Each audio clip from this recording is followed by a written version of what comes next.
Hello, everyone, and welcome to PharmedOut's first webinar of 2022. My name is Patricia Bensavenga, and I'm the Special Projects Coordinator here at PharmedOut. We have a fantastic lineup of speakers, and we're really looking forward to a lively Q&A session afterward.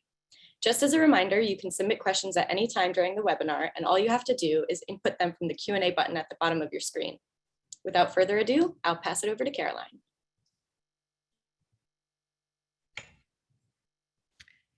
Thank you so much, Patricia. Good evening. My name is Caroline Renko, and I am the project manager of PharmedOut. Thank you all so much for joining us this evening and making this actually our most popular webinar to date. I have the pleasure of introducing our distinguished speakers for tonight. First, we will hear from Dr. Adriane Fugh-Berman. She is the director of PharmedOut and a professor in the Department of Pharmacology and Physiology and the Department of Family Medicine here at Georgetown University Medical Center. Dr. Fugh-Berman will also be moderating our webinar at the Q&A session. Next, we will hear from Dr. Sharon Batt, who is an author and adjunct professor in the departments of bioethics and political science at Dalhousie University. Her latest book, Health Advocacy, Inc., How Pharmaceutical Funding Changed the Breast Cancer Movement, is an insider analysis of the alliances between patient groups and pharmaceutical industry, how and why they are formed, their effects on health advocacy, and the implications for health policy, social fairness, and democracy. Dr. Batt has also examined ethics in journalism and ethnography, analyzed health advocacy in the United States, and reported on corporate opposition to universal health pharmacare in Canada. She is a member of Health Canada's Scientific Advisory Committee on Health Products for Women. She's also on the executive board for a Nova Scotia Health Coalition and is a member in the Advocacy Collaboration, Independent Voice for Safe and Effective Drugs. We will also hear from Cindy Pearson. She is the former executive director of the National Women's Health Network, the first grassroots women's health organization to bring voices of women to Washington, D.C. Cindy worked at the network for 33 years, the majority of the organization's existence. During that time, she became one of the nation's best known advocates for women's health and is widely admired for her leadership in catalyzing grassroots action to hold the government and other powerful entities accountable. Lastly, we will hear from Erin Little, who is a patient advocate based in Ontario, Canada. Erin is the co-founder and CEO of Live a Little Foundation. The foundation's main focus is to raise funds to find a cure for cystinosis. Erin became a vocal advocate for safe and effective and affordable drugs after her daughter's medication went from a few $1,000s a year to over $100,000. She wants the government to step up and protect patients, advocates, and caregivers from being groomed by pharma. And with that, I am going to pass it on over to Dr. Adriane Fugh-Berman.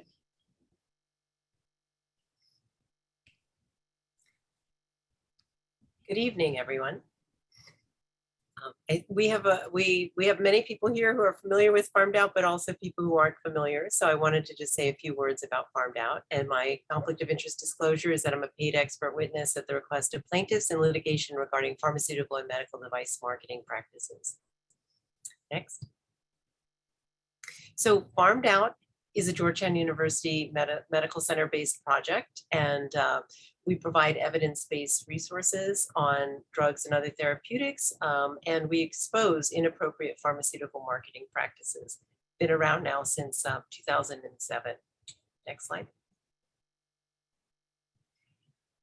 Our specialty is really in exposing covert marketing techniques. So everyone knows that drug reps and advertising are more overt marketing techniques, but we're much more interested in continuing medical education, the use of patient advocacy groups, and other forms of marketing that don't look like they're marketing. Next.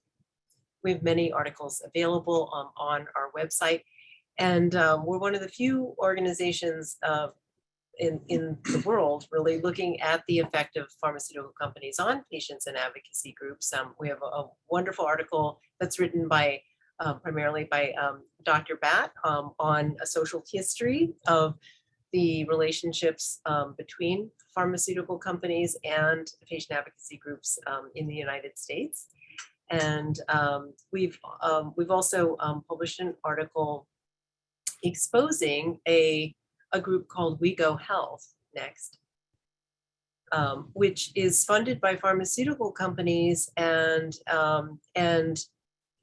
essentially hires patients with diseases to represent the marketing messages of pharmaceutical companies, whether or not they actually know that they're representing those marketing messages. Get paid to share your story. You're not just a patient, you're the partner healthcare needs. And patients are recruited, they're called patient leaders, they think they're being patient advocates, and they may testify to legislative bodies or regulatory bodies. They may talk to media, and they're used on social media in order to convey marketing messages. Next. We've written various articles on patient groups and relationships with patients, and these are available at PharmedOut.org. Next. We've also done quite a bit on opioids, and the reason that this is important for this particular subject is that opioid manufacturers used patient advocacy groups, consumer advocacy groups in order to expand the use of opioids and also to combat efforts to restrict opioid prescribing. Next. These are just a few articles about how advocacy groups were used by opioid manufacturers in order to promote or defend opioids. Next. Our wonderful research fellow, Judy Butler, has been writing a monthly column almost exclusively on opioids for the last 3.5 years or so. These are a list just of the articles that she has written for the newsletter in 2020, but there are many more. So you can get a whole education on opioids and some other topics as well by looking at these articles available on our website. Next. We also have a list of pharma-free advocacy groups on the website. There are more than 7,000 advocacy groups, health advocacy groups in the US, but there's only about a dozen that don't take money from pharma. So it was a lot easier for us to do a list of the ones that don't take money than the ones who do. The list includes groups both in the US and in Canada. That's what we needed to do to get up to double digits. So that list is available at PharmedOut.org. Next. We hold many events, so we've done many webinars, and so this is one really in a series. One of the recent webinars that we did in conjunction with Health in the Public Interest graduate students at Georgetown, Wise Up on Wisdom Teeth, which was about how dentists are overprescribing opioids. Next.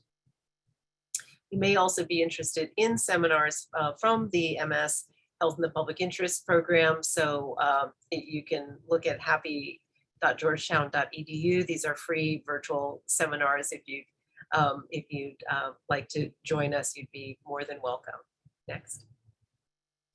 And PharmedOut also does a biannual conference. Our next conference will be in 2023 and will be on invented diseases. So hopefully that will be a live conference, and we hope to see you there. So without further ado, I would like to turn this over to Dr. Sharon Batt. Thank you. And it's a real pleasure to be here. Where are my slides? They are coming. Can't talk without slides.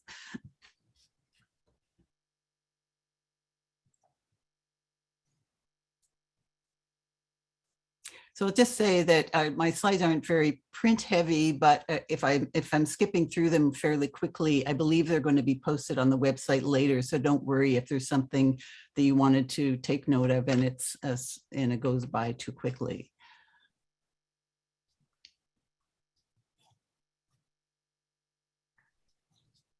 Okay, thanks. Next slide. Yeah, this is my conflicts of interest. I don't receive funding from the pharmaceutical industry, but I am a freelancer and I sometimes receive payment for writing or speaking, and I've listed the sources of payment for the past 5 years. Next. I've been doing this work for about 25 years, and I used to wonder why more people weren't interested in it, but in the last 7-8 years, there's just been a flood of articles. I can't even keep up, but these are a couple of early articles in magazines and articles from within the health movements themselves that talked about drug company funding of events and organizations. Next. I look at all kinds of sources, academic research, but also media accounts, industry sources, and publications within the patient groups themselves. I find that industry sources can be really quite fascinating. So journals like Pharmaceutical Marketing give the companies, they give companies advice on developing partnerships with patient groups. And there's a company in North Carolina called Best Practices, which I find particularly interesting. Their publications are very expensive. I've never been able to afford one, but here's a couple of examples. The one on the left is an early one. I think it came out in about 2004. On the right is from their current website, and it's a little more detailed in the sense that it talks about not just forming relationships with patient advocacies groups and patient advocates, but recognizing that there are steps in the advocacy journey, and you should target your approach to the different stage of the journey that you want to, that your drug is related to. Next. Industry source, so a lot of academic researchers and journalists as well have tried to investigate how extensive industry funding to patient groups is, which groups receive funding, how much they receive, what they get the money for. It turns out this is quite difficult to do because neither the groups nor the companies are completely transparent about these, the money that passes hands. And so there's a lot of research, and it's really covers different countries, but this is a type of research that's quite popular. And what they generally find is that most advocacy groups, as Adriane said, in most countries that are studied, now receive funding from the pharmaceutical industry. The amounts are hard to pin down, and reporting is quite inconsistent across the groups, countries, and companies, but it is becoming gradually a little more open as pressure builds on the companies and groups to be more transparent. Next. So the lack of transparency, among other things, has led to a focus on ethics. There's a lot of research now that is in medical journals, in the bioethics literature, and also in some of the law journals on issues having to do with, should the groups even accept funding? There's an early article I've highlighted with one point of view saying yes, the other saying no. If the groups are transparent, is that good enough? How do we know if the groups are truly representing the interests of patients? And in the last 10 years or so, there's been a move to having codes of ethics between groups and companies that talk about what should be made public and how the groups and the companies should conduct themselves in order to be understood to be more, to be on the up and up. Next. So one of the interesting projects that's come out of, and I think it's partly a response to this lack of transparency, is an organization, I believe it's in DC, started a data base of patient advocacy groups and pharma companies and their donations.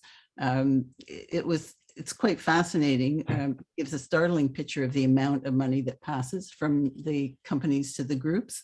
In fact, the researchers found that the companies were spending several times more funding patient advocacy groups than they were lobbying politicians.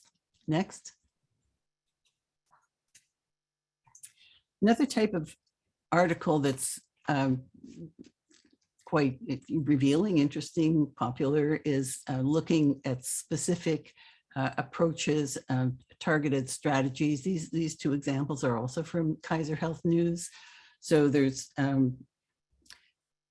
the one on the left is a story that found that industry-funded patient groups were campaigning against laws that would allow Medicare to limit the drugs that Medicare covers, that is drugs for seniors in the United States.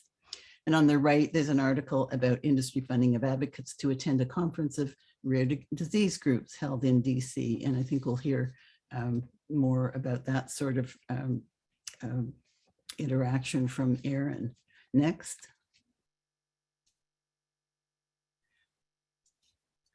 A key question, of course, is whether the campaigns to influence policies actually have an effect. And one focus for this research has been on patient advocacy presentations to the FDA. And I know this is something Cindy's going to talk about, but this is just an example of one particular drug where a patient advocacy group called Even the Score was very prominent and turned out to be receiving funding from the company that was trying to get their drug approved. Next. So is there actual evidence of harm to patients or healthcare systems in these arrangements between drug companies and patient advocacy groups? Making a causal connection, as most people know, is quite difficult. As the saying goes, correlation is not causation. I think the research that's being done now and has been done on pain medication is where this type of connection has been made most closely. There was a study done by Claire McCaskill, former senator, into this particular question.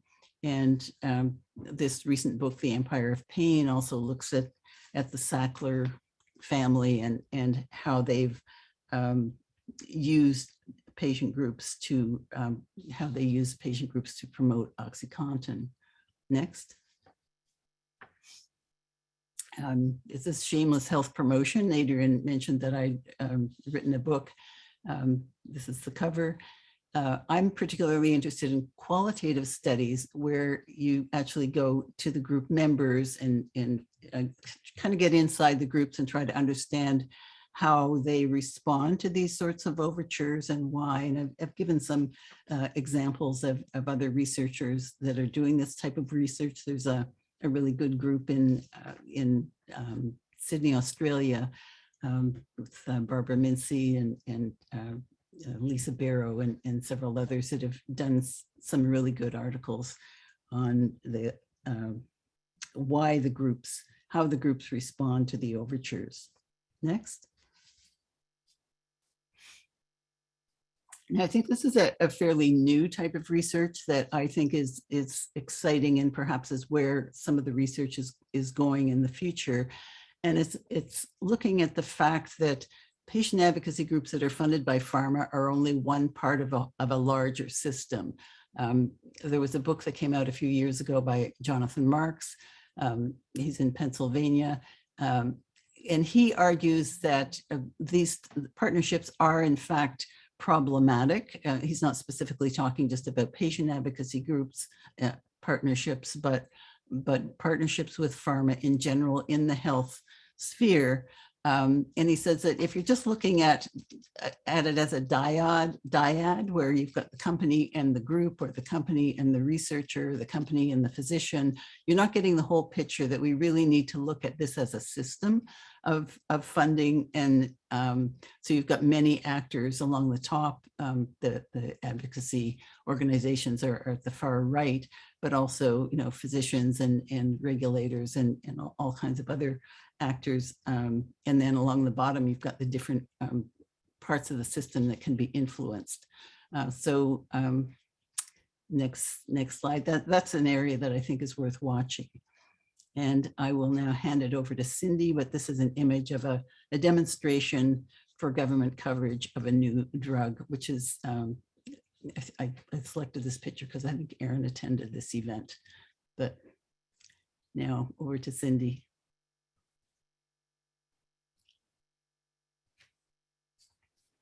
Thank you, Sharon, and welcome to everybody. It's great to talk to such a large and interested group, and I look forward to the discussion when we start to field some of your questions. I'm speaking really only very briefly because unlike Sharon, who spoke from personal experience followed by in-depth research within patient advocacy organizations, in her case in breast cancer, and Erin will speak about her experience as an individual patient and interactions with pharmaceutical companies. My experience is not from the inside, but rather observing one part of the outcome. What happens when companies invest money in relationships with individual patients or with patient advocacy organizations. And because of my role at the National Women's Health Network, where during the introduction, they mentioned that I had worked there for 33 years, either as the advocacy director or as the executive director. During that time, I attended literally dozens of advisory committee meetings at the FDA. And the network's role at those meetings was to speak up and try to influence what happened, to speak up either saying, this doesn't look good, or it looks great, or there's questions that aren't being asked or answered, or what we want to know is. And there were times when I saw committee members respond to what we said during the open public hearing, which was wonderful. I also saw many times when committee members responded to patients also, which can be wonderful, and in some cases was, but in some cases, it seemed to me, based on my observation, that the patients had striking similarities in certain messages that made me think perhaps they had been coached. Now, advocacy groups get together. That's why they're groups. So certainly a group of advocates who care about something can come together and make a plan to reinforce each other if they have a chance to have multiple people in their group testify. But if they're doing that absent the coaching or support or guidance from the sponsor of the product, they don't necessarily echo the sponsor's own messages. So where I saw examples of patients seeming to be using similar words, similar phrases, and specifically messages that helped the sponsor, that wouldn't necessarily have flowed right from their experience, started as early as the early 1990s, when the FDA held a series of hearings over several years about various aspects of products related to preventing preterm labor, something really important. Keep those babies in. As long as they're healthy and safe inside, they'll be much healthier and have a better life if they make it closer to full gestation. So the FDA looked at both tocolytics at the time, preterm labor prevention drugs at the time, and home uterine activity monitors, which were designed to help the pregnant person identify contractions that might be a sign of early labor. None of these products worked. The tocolytics of the time did help suppress contractions for a couple of days, which could be very helpful in treating and helping the baby get ready to survive in the outside world, but did not sustain pregnancy over weeks and even months that it would take to really make it later in gestation.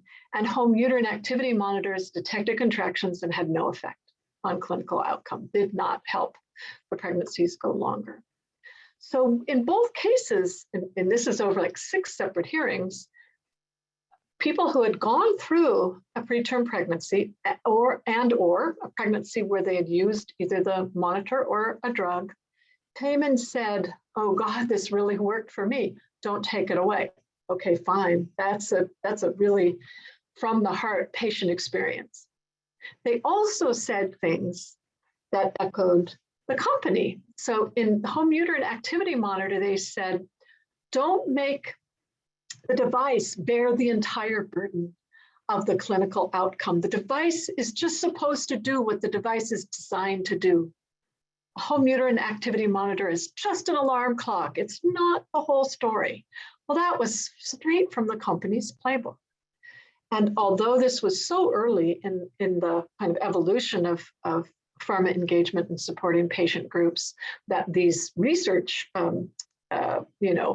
attempts hadn't yet started, some of the groups told me, when I chatted with them at the break, or it was on their website, but there was no requirement for disclosure. So the fact that maybe some committee members in some hearings knew that these groups had funding from drug companies, or I knew that they had funding from drug companies, didn't affect the outcome. Because what I saw in those cases were advisory committee members,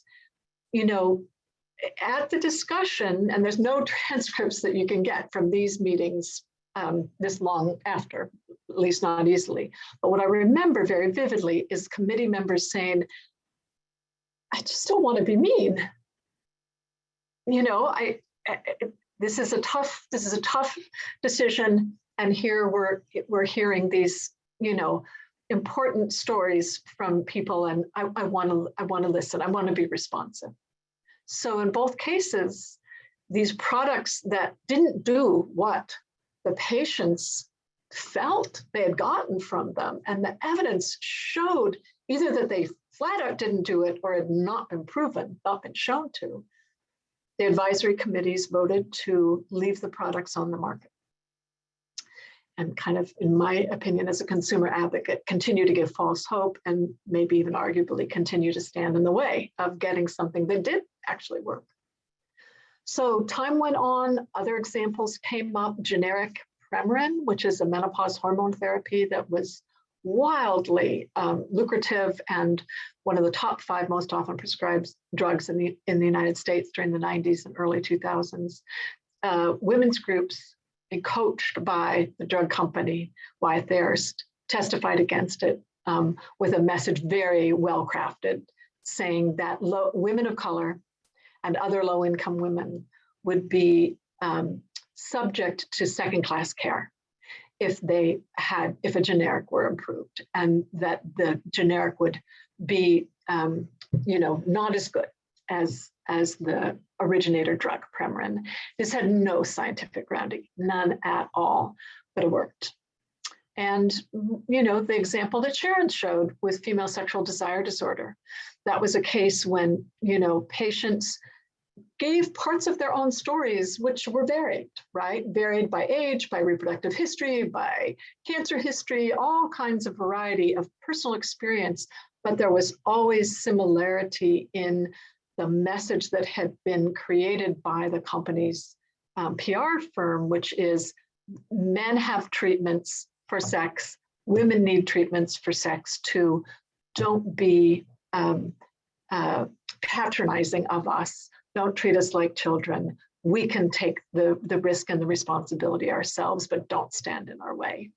And in that case, the example, the hurdle that the patients who seem to be speaking from the industry's guidebook, what they overcame was much more than just something that hadn't been shown to work in a study or didn't work for as long as patients hoped it would. This flibanserin, which was the first drug for female sexual desire disorder that was approved and where the patient advocacy made a huge difference, not only was it, weak to absolutely ineffective, the required safety study that the FDA had required of a combination alcohol drug interaction safety study with 25 women had been submitted with 2 women and 23 men. And if there hadn't been patient involvement, that company would have been laughed out of the room.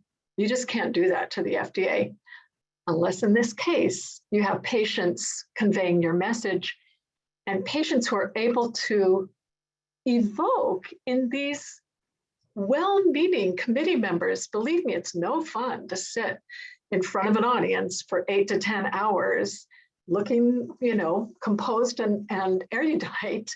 And, people only do this really out of the goodness of their heart, and they're listening to human beings. So as Sharon mentioned, there's quite a lot of research that's been done now that documents that in many cases, and examples I haven't given, oncology drugs, pain drugs, neurological disorder drugs, the FDA's open public hearing, the people who speak have, when they identify that they have a financial tie to the company, they're far more likely to support what the company wants, in some cases 75, even 100% of the speakers. But disclosure is not enough.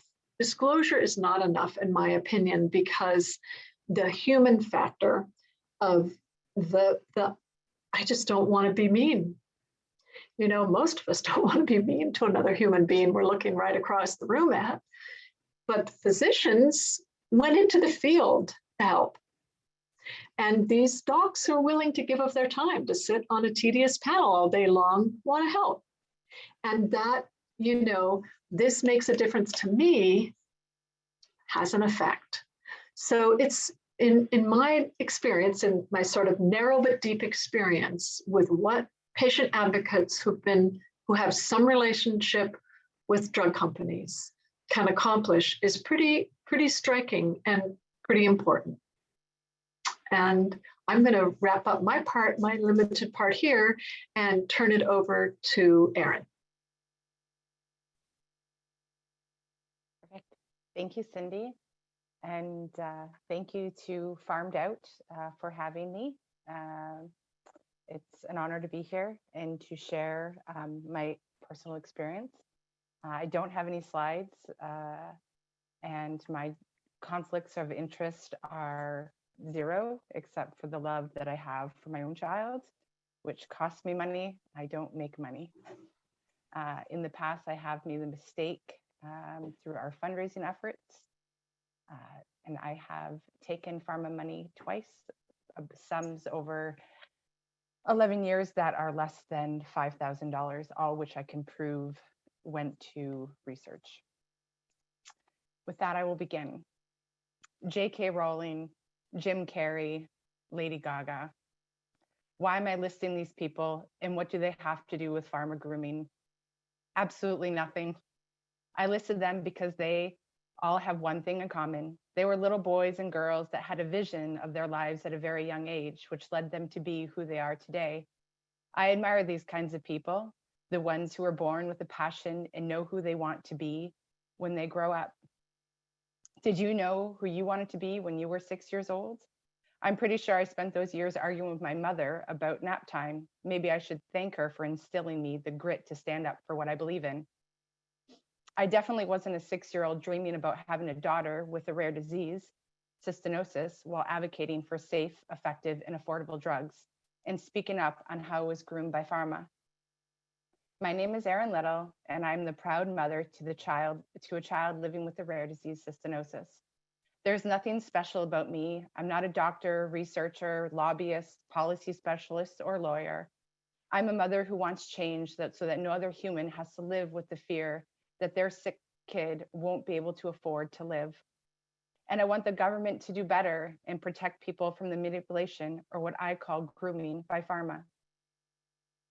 I don't think I'll ever forget the day that a nephrologist walked in the room to announce that Olivia had the rare disease cystinosis. The pain and fear were nauseating, yet I had this hint of optimism. Dr. Guido was this little German man who was very matter of fact. He said, "She has cystinosis and there is no cure." I quickly responded to him, "Not yet."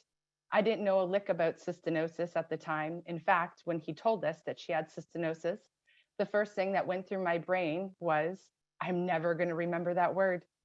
Now I'm that mom on the phone. She has cystinosis. Yes, I can spell it. Cystinosis. Cystinosis is a rare genetic disorder that causes an accumulation of the amino acid cysteine within cells, forming crystals that build up and damage the cells. These crystals slowly destroy the organs of the body, including the kidneys, eyes, thyroids, muscles, liver, pancreas, and brain. The disease sounds worse on paper, and so does Olivia's medication schedule.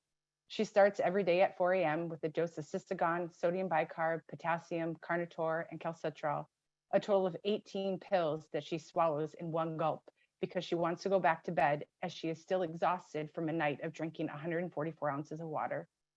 She continues this vigorous schedule of pills every 6 hours, which takes her daily pill count to 72 pills, along with hourly eye drops and a needle to end each day. After Olivia's diagnosis, our biggest fear was that she was going to die.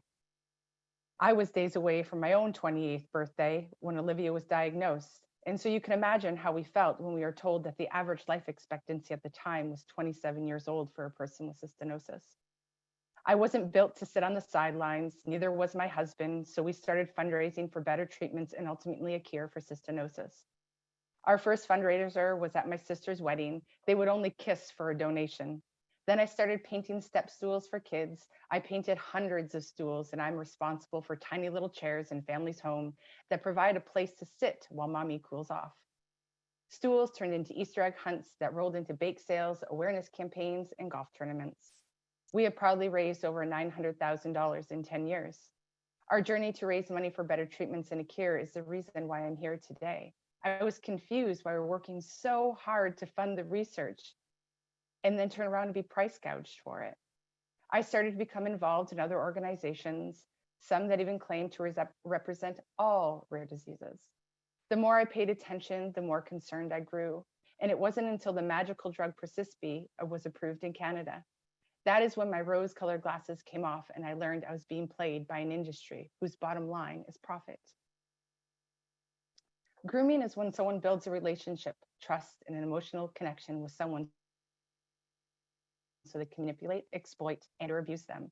There are some people out there that didn't like when I pointed out the fact that pharmaceutical companies groom patients, and in turn, they build an empire of advocates that don't question the cost of their drugs. When most people hear the word grooming, we almost automatically think about children entering sex trafficking or being sexually abused by a person in power. It is said that childhood is arguably the most vulnerable period of human life. They depend on adults for their basic needs. Many elderly people are also vulnerable as they rely on others to be cared for. What about the vulnerability of a mother who is scared to lose a child? A mother who would do anything out of fear to keep her child alive. Is this mother vulnerable? When someone is vulnerable, they are easily hurt or harmed physically, mentally, or emotionally, or are open to attack, harm, or damage. Am I far off to say that pharmaceutical companies are grooming vulnerable populations of people? I will only speak from personal experience of why I feel this is happening in today's world. I was once, and someday still, a vulnerable mother, desperate to do anything and everything to keep my child healthy and alive. Our daughter is too a vulnerable person since she relies on a drug that keeps her alive. We were 9 months into our new normal of living with cystinosis when we were at our first conference. The conference was full of other families just like ours, some new, some seasoned veterans, and the first time in 9 months, I felt normal as tears rolled down my face as I grieved my old normal. The normal that didn't include administrating meds every 6 hours, hourly eye drops, cleaning up vomit, changing soaked diapers, filling sippy cups, and loads of soiled laundry. I missed worrying about little things like when she would walk for the first time versus worrying about the next time she would throw up. I missed worrying about an exploding diaper at a play date instead of her G-tube falling out. I was grieving and probably the most vulnerable I had ever been in my life, desperate to find answers and ways to keep her alive. You could imagine the hope that filled my heart when a pharmaceutical rep stood up to talk about a magical drug that would only have to be given twice a day versus 4. He cried and told us he loved our kids like his own. I was sobbing uncontrollably over the fact that someone out there cared about our children. He and his company were heroes. I trusted them. A few years later, after the new drug Persispi was approved in the US and was starting to make its way to Canada, the same company invited us to a Canadian advisory board and roundtable meeting in New Orleans. My husband and I packed our bags, organized childcare for our 2 kids, and set out to what we thought was an opportunity to talk about our concerns about the treatment options for Canadians living with cystinosis. We wanted to ensure that when Persispi was approved, that we wouldn't lose access to Cystagon, the current treatment Canadians were on, and one that comes with a much, much lower price tag, even though both drugs use the same active ingredient, cysteamine. That pharma company and its key opinion leaders had a different plan. They wanted to educate us on how to advocate. The daily agenda bullet points consisted of introductory to advocacy, cystinosis advocacy in the United States, cystinosis community in Canada now and into the future, and even a breakout session to talk about tools, resources, and initiatives. I felt like an idiot. I thought my head was racing with thoughts like, aren't I already an advocate? I did just leave my kids behind to be here to speak about our concerns. I guess I should have known it wasn't a true roundtable meeting as soon as they wanted us to sign a one-sided confidentiality agreement, the kind of contract where they get to do what they want with the information, but I had to stay quiet. Thankfully, we knew better than not to sign it. The senior director at the time offered us ways to support things such as website and materials for our advocacy work. We didn't take the support they offered as our vision of advocacy didn't seem to line up. They tried to build trust by using funds to assist in our work, assistance we didn't need or ask for. We were once asked to attend a gala hosted by Global Genes. Global Genes is committed to providing information, resources, and connection to all communities affected by rare diseases. It was a beautiful event, and we were even blessed to share a table with a Horizon Pharmaceutical patient advisor. She was outgoing, bubbly, and remembered our kids' names from the last time we met. We participated in traditional small talk, and she kept complimenting my hair and my outfit. I met this woman before, and it wasn't the first time she gave me such wonderful comments. I was flattered. Who doesn't love a good compliment? I left walking away talking about how nice and great she was. I know a compliment seems like an absurd thing to consider to be grooming, but she slowly started to build my trust. Later, we even became Facebook friends. Let's not forget, she was working, and I was attending a rare disease gala as a vulnerable mother looking for hope. Our local children's hospital was hosting a Rare Disease Day conference with a couple hundred people, and I was asked to speak about our experience as a family. I shared our story of hope and how far we've come, and how something so dark has taught us to be grateful for all that we have. After the conference concluded, a group of us parents were opening up to one another on how our kids' diseases have changed our lives.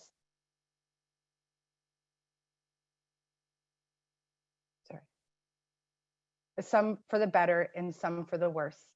I remember seeing a Pharma patient advisor, and that little voice in my head repeated, "Don't come over here, don't come over here."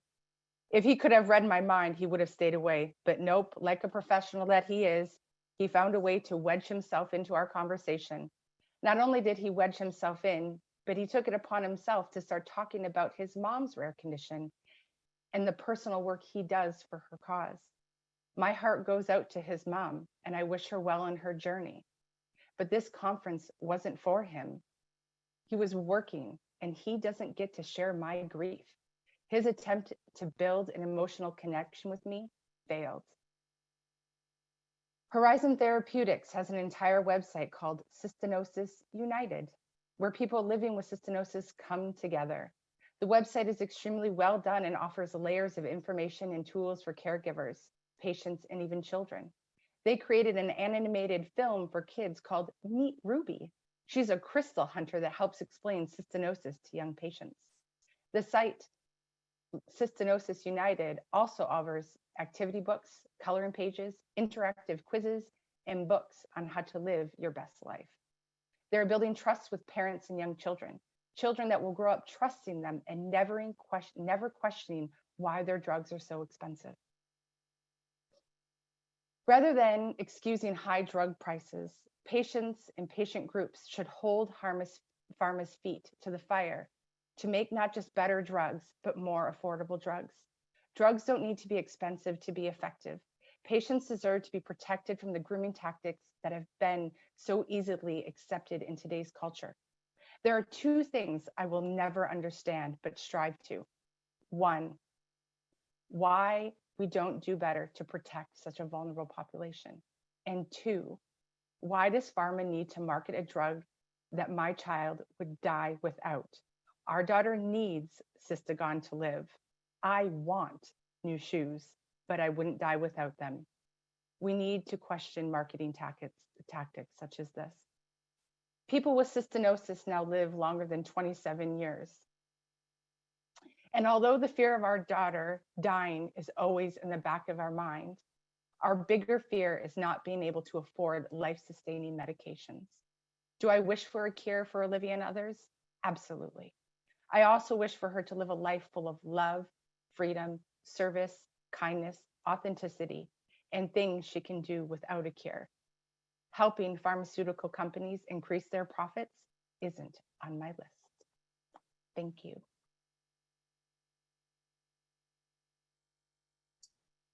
Thank you, Erin, for that wonderful, very moving talk. And thank you, Cindy and Sharon, very informative. We're getting some questions here. So throw these out to the group. So one of the participants is asking how far back this phenomenon goes, that there's plenty of information to indicate that in the 1990s, opioid manufacturers, marketers, retailers were creating patient advocacy groups or penetrating existing advocacy groups to promote OxyContin and other opioids. Did that initiative create a kind of demonstration effect that spurred larger industry-wide campaigns? Or did these 1990s efforts draw upon earlier examples of advocacy group manipulation?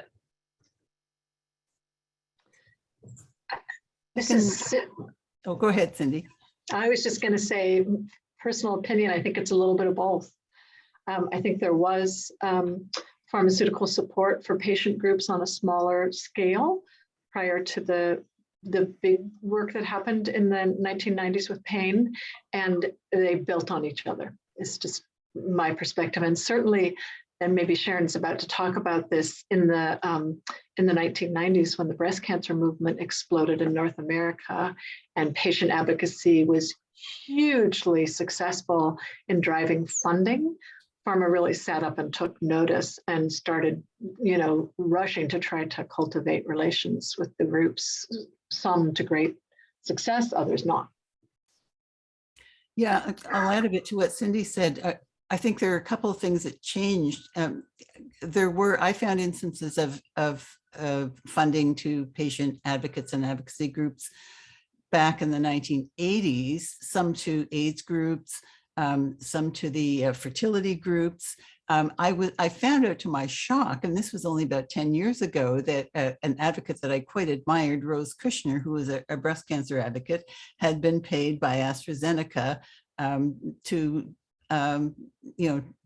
talk about drugs, and she was quite enamored with the drug tamoxifen that was made by AstraZeneca. And less so with the kind of drug that I was given, which was something that really, it kind of freaked me out at the time when I was, reading this woman I admired, and, she was down on the drug that I'd been told would be best for me. So I had that experience. I did not know at the time that Rose Kushner was receiving drug company money. I still think she did some amazing work. But reflecting back, I wish she hadn't taken that money.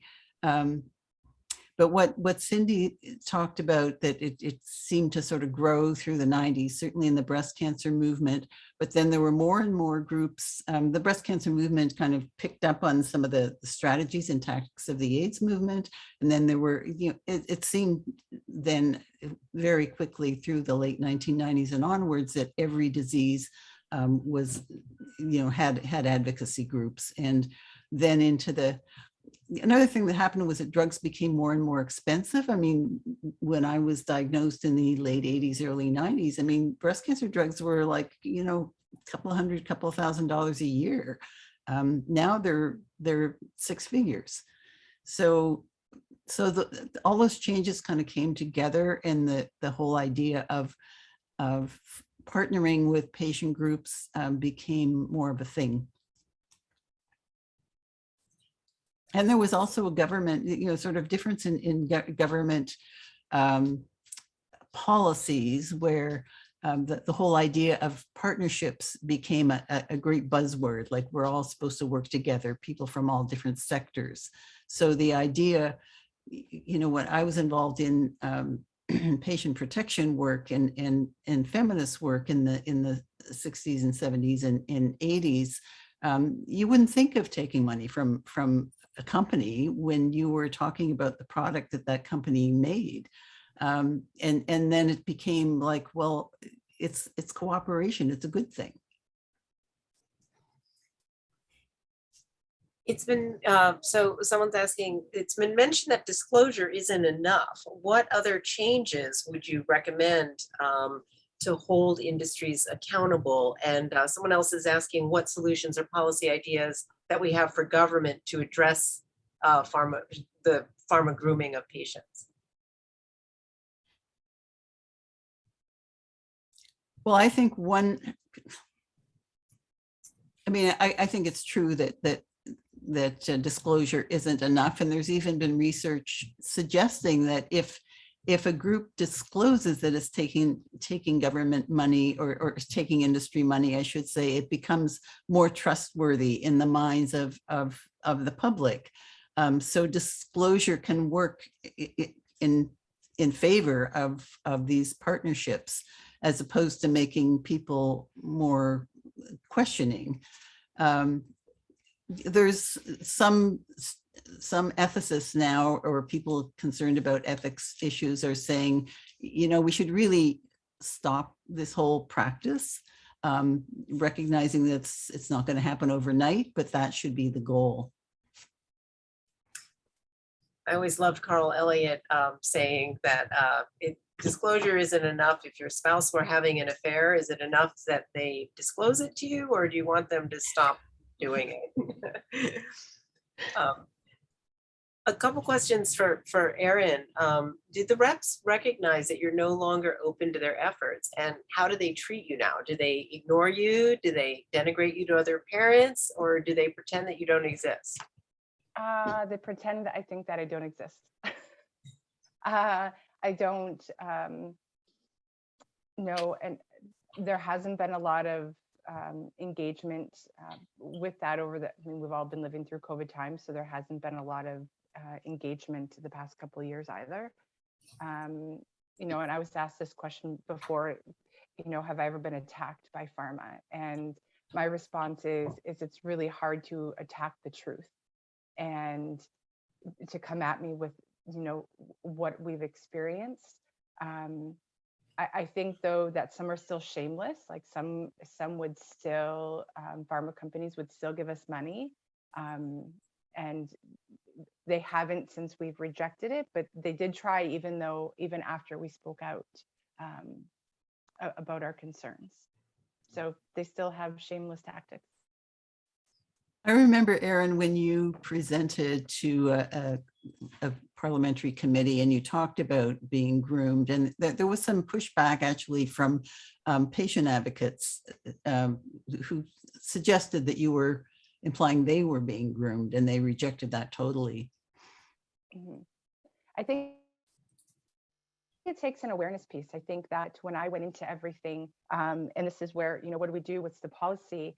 And I'm a firm believer, I don't have the answer, but I'm a firm believer that our governments need to somehow do something to support patients, advocates and caregivers, so they don't crawl into bed with pharma. And we also need to ask, what is it that advocates need? And I'm a firm believer it's not always money that we need. I don't get paid for running our organization.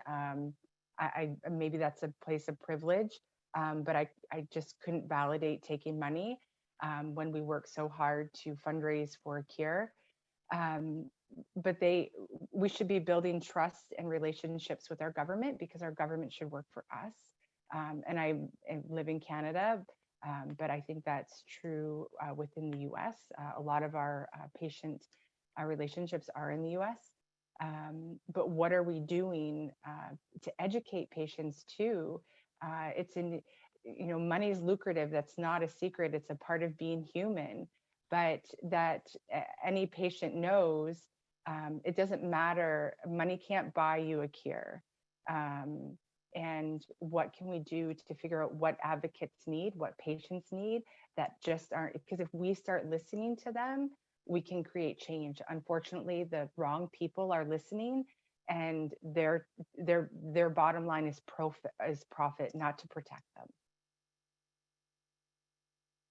Also for Erin, someone's asking who are the workers in the pharma industry that are doing this patient grooming? Particular question is asking about medical science liaisons, which I'm happy to talk about, but what level of people we're talking to from pharma? So we've had multiple different experiences. So some are just your patient. I can't recall what their latest term is, but your patient reps. They're coming to conferences to educate you, ask you what you need, how they can make sure that you have their drug information. But in our scenario, because we're the only organization in Canada representing cystinosis, there's only about 100 Canadians living with cystinosis. And it was with like a general manager of a pharma company. And my experience, this is when a new eye drop came to the market. And again, the eye drops we've always had have been always compounded here in Canada. And the new drug came to market and instead of every hour, it's given every 4 hours. And so they had contacted us and in various ways, the same, like, oh, we care about your kids, we want this to be better. And my whole bottom line the whole time, because we'd been in this arena of, these people wanting the best for us, is I wanted to know how much it was going to cost. Because again, we're paying barely thousands of dollars for the current eye drop.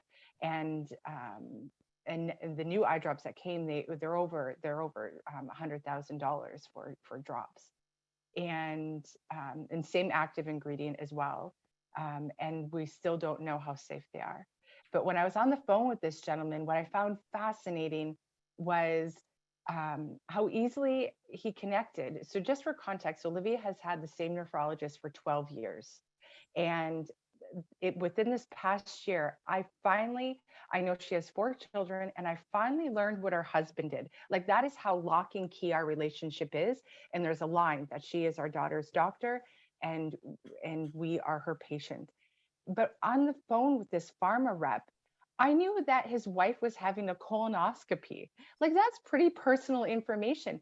But that is another tactic of like, because I did, like I had an awareness of it, but there's still a piece of that personal information that's being shared, and that's you can call it manipulation, but they're grooming you to trust them and to give them information and for you to speak on the behalf of their drug. So it's been multiple layers of relationships. Are there policy levers that can address this problem? What can advocates do to push for change? Well, at the FDA, requiring disclosure, just mandating it, and that'll take a big effort, because many of us have spoken out about it and haven't gotten that change. But it could happen. There's no reason why it can't happen, and that would be important. It's not policy, but requiring, I don't know what policy would need to happen to require this, but I would like it if every patient or disease organization that takes funding from a manufacturer of a treatment is required to disclose that their information is supported by grants from the manufacturers of the drugs. And if they even disclose now, often it's kind of whitewashed by saying it's an educational grant. So, more honest disclosure. I saw a question pop up about the Alzheimer's Association's involvement in the advocacy for, and now the advocacy for approval of the treatment drug that doesn't work, and now advocacy for its coverage through our United States Medicare program and its use. And there's huge financial ties there that they're not disclosing openly. And then a side issue, but to the extent that people get their information from legacy reported sources, I know that's not, you know, as widespread as it was 20 or 30 years ago, but to the extent that people still do and are getting their information from a reported source, if those reporters would hold, and their editors would hold themselves to the standard that they slowly adopted of asking experts to disclose whether they had a financial tie about the thing they're talking about. And that's much more common than it was 20 years ago, asking the spokespeople for patient and advocacy organizations if they have any ties. And keeping in mind that these are vendors, ties maybe to vendors to industries such as We Go Health. So sometimes the money's laundered. Right. One of the things I would like to see is, I would like to see actually disclosure of the salaries of some of the spokespeople from the groups. I know this happened with when Adriane, the Alzheimer's drug, was being advocated for by the Alzheimer's group in the States. And one of the AIDS activists posted a notice with the salary levels of all the people in this Alzheimer's organization. And the top person was earning over $1 million annually. And his comment was, you don't need $1 million to run a patient organization. And I think that people don't realize how much some of these spokespeople are earning. I would also like to see agencies, decision-making agencies in the drug area, whether it's, you know, the FDA or in Canada Health Canada, or we have a group called CADIF and another group called the Patent Medicines Price Review Board. They will often have patient representatives on their committees. I think they're being a little more careful now, but it used to be they would just pop, you know, a number of people on who were all being funded by drug companies.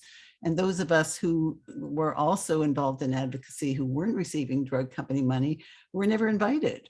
So, you know, there's this, they're hearing one voice, and it always seems to be, you know, we need these very expensive drugs, patients need choice.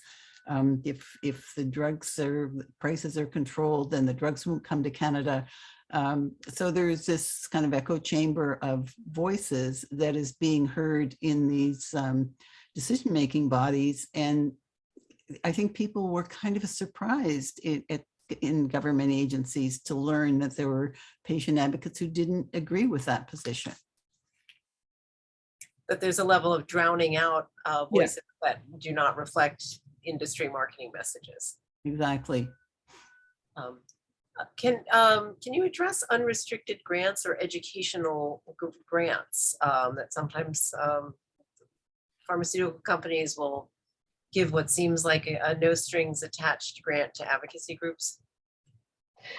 Our experience was in watching this, in either just knowing because we were in the same field as some of the organizations, or reading their Gala. You know, sometimes you can't find it in the annual report, you can't find it on the website, but if you have a copy of the annual Gala program, there you see, you know, and one really vivid example in the days of the huge dominance of Y-Therist and Premarin in menopause hormone therapy was an unrestricted grant for $150,000 that was handed over at the Gala. And so there's a photo of the chairwoman of the organization holding up a mock-up of this gigantic check for a gigantic amount of money.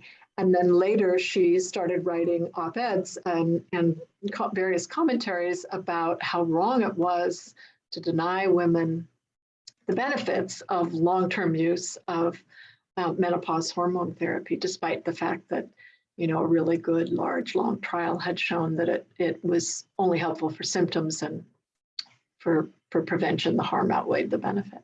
So, you know, the unrestricted grants do what they're supposed to do. And for the most part, unrestricted grants come from the marketing side of the company, that most companies that give money, give it from the business itself. Some companies additionally have either side components of their company or a separately incorporated foundation where they're giving what are alleged to be charitable grants for educational purposes, but most of the money comes from the marketing budget, and they get what they pay for. That's what, with all the limits that Kaiser website, paying for prescription for power or paying for power, with all the limits that it had, and it was quite limited. It showed pretty clearly that the policy advocacy that benefited the companies was in large part taken up by the organizations that got these grants. I found when I interviewed patients, there can be kind of a subtle effect where, well, first of all, the patient advocates I talked to, they all disagreed on what this meant. They didn't know. Some of them said, well, it just means they give you the money, you can do whatever you want. And then you talk to them about how this particular project went along that was being funded through the unrestricted educational grant, and the pharma rep was kind of in there actually guiding things along in subtle ways. And the other thing is that once you're getting money, even though it's an unrestricted educational grant, you pretty well know, or this is what advocates told me, that if you start criticizing the company, you're not going to get another grant. Yes, absolutely. I can definitely say that that's true in the medical world, that unrestricted grants are only unrestricted as long as the people you invite aren't saying things that industry doesn't like. After that, the funding completely disappears. And in one example I was involved in, after speaking at a meeting that had unrestricted grants from industry, not only did the drug reps stalk out from their booths in the exhibit hall, but the company withdrew its funding. So yeah, that definitely is true. So someone's asking, Erin, are you one of only a few calling out this problem of pharma influence on patient advocacy, or are there more people calling it out? Is the trend getting worse or better?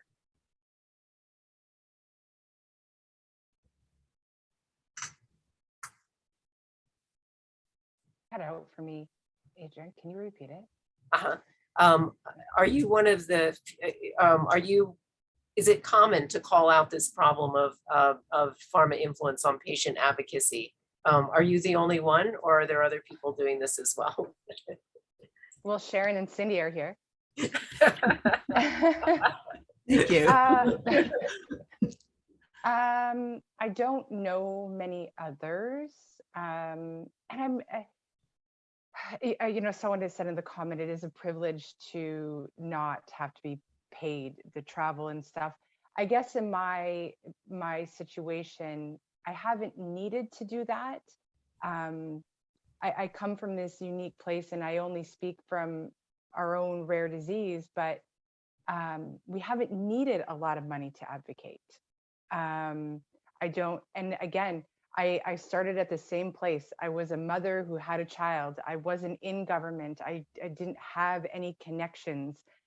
Our work kind of led me to where we are. So it's a lonely road so far. And I speak about it not to shame people for what has happened to them, because my rose-colored glasses came off when we work so hard. And if anybody on this webinar has ever fundraised, it takes blood, sweat, and tears to do so. It's a lot of work. And then all of a sudden to go and this drug be approved and brought to market. And even as, our community of people that have fundraised for gene therapy to kind of be associated with our disease, and we are going to bend over one day and have to take it because it's going to be extremely expensive. But it was our work, our tears and labor behind that brought it to where it is. And so I don't want anybody to go through that again. And I want to figure out better ways. And so I speak up on it, not to shame people, but to bring an awareness to it, so it doesn't happen to anybody else, because it hurts. Those hours away from our fundraising, our hours away from my children, the ones who I'm fighting to keep alive, and then to be turned around and having to pay for it. And so, there are people out there dying because they can't afford drugs.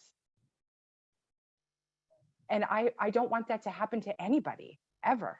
And that is why I will walk the lonely road, and hopefully other people, not to shame anybody, but hopefully if they feel that this has happened to them, hopefully we can create change. And how can we do it better? That's what we need to ask ourselves.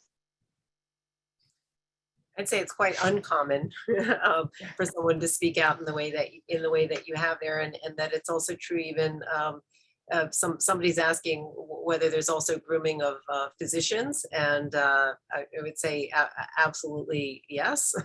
Many of these tactics are used in the same way with physicians, and yeah, there aren't very many people speaking out about that as well. So one of the participants has asked about key opinion leaders. Key opinion leaders, or KOLs, is a term that's usually used for physicians or other prescribers who are well regarded in the field and are sort of key influencers of other prescribers.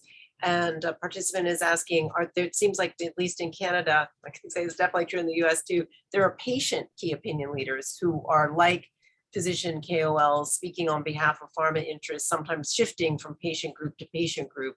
What can be done about this? Yeah, there's actually in the marketing literature, they do refer to patient key opinion leaders as patient opinion leaders. So, you know, the POLs. I think raising awareness about it is one thing. I think there should be a lot more accountability for the people who are speaking out. For example, you know, I gave the example of this particular leader of a group making over $1 million. I think we should, you know, ask people. I think the media should be actually a lot more diligent than they are in asking about pharma ties of patient, you know, the people that they're interviewing about particular diseases. Yeah, and I want to add to that, Sharon. I think, and where you're talking about leaders of certain groups, what I find frustrating is that you have some of these leaders for these rare diseases, and these leaders are making six figures. They don't live with the disease. They don't caregive for somebody with the disease. They are paid to push an agenda. Now, sometimes that's needed, but there's a sense of ableism that comes with to stand up and say that rare disease drugs in our situation should be expensive because otherwise we won't have innovation. And if they're not expensive, they're not going to come to Canada because they can't get their money back. These people aren't paying for the drugs, and they're not losing sleep about their children being able to access or have this drug covered.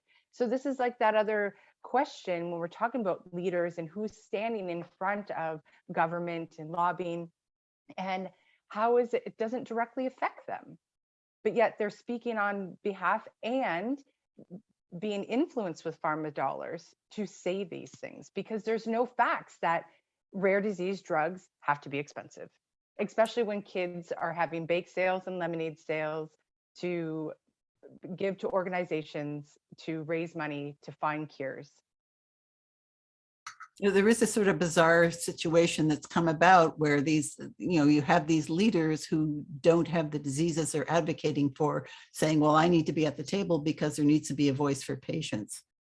And they're not patients always. Sometimes they are, but they're not always. Okay. We have more questions, but we are out of time. I just wanted to thank all of you for really wonderful presentations and wonderful conversation. This is a very under-researched and a subject that isn't talked about very much and needs to be talked about more. And thank you very much to our audience for attending this webinar. I hope you join us in the future. Thank you very much. Thanks to PharmedOut. Yes, Yes, thank you.